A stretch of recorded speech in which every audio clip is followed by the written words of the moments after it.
Guys question number 14 को देखो, बड़ा अच्छा प्रॉब्लम है। आपसे कह रहा है predict the polarity of the plate A. Plate A की पोलैरिटी को बताना है इस कैपेसिटर में, और इस कैपेसिटर के सामने रखी हुआ ये एक बार मैग्नेट। अब बार मैग्नेट को क्या कर रहे हो, इस कैपेसिटर की आप ये कहें कि इस करंट लूप की तरफ को लेकर आ रहे हो। तो मेरे पास फिर से वही एक मेरे पास सर्कुलर लूप हैगा, मैं दिखा देता हूँ।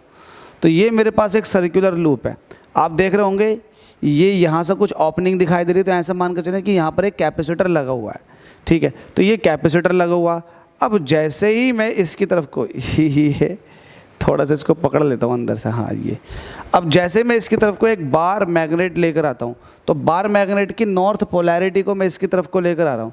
तो आपको ये पता होगा जब नॉर्थ पोलैरिटी को लेकर आते हैं तो इसके ऊपर एक इंड्यूस करंट आ जाती है।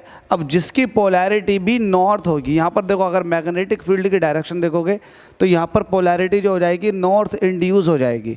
अगर नॉर्थ लेकर आ रहा हूँ तो ये जो इंड्यूस ईएमएफ होगा ये इस बार मैग्नेट के आने का अपोज करेगा। दैट्स वाई यहाँ पर एक नॉर्थ पोलैरिटी जनरेट हो जाएगी। तो जब यहाँ पर नॉर्थ पोलैरिटी होगी तो नॉर्थ पोलैरिटी को समझने की कोशिश करना, इस तरीके से नॉर्थ पोलैरिटी होगी। जब इस तरीके से नॉर्थ पोलैरिटी होगी, मैं यहाँ से देख रहा हूँ इसकी तरफ से, तब मुझे ये ऐसा दिखाई दे रहा है नॉर्थ पोलैरिटी हो गई। अब ये लगा हुआ है कैपेसिटर जिसमें प्लेट ए जो है वो ये है और बी जो है यहाँ पर। अब नॉर्थ पोलैरिटी का मतलब क्या हुआ, नॉर्थ पोलैरिटी का मतलब ये हुआ कि जो ए प्लेट है उससे करंट एक तरह से निकल रहा है और बी पर जाके मिल रहा है। भाई ए से जाके निकल रहा है और घूमता हुआ आ करके बी पर टर्मिनेट हो रहा है। तो जहाँ टर्मिनेट होता है या फिर जहाँ पर करंट जाती है अंदर को वो निगेटिव, जहाँ से निकलती है वो पॉजिटिव।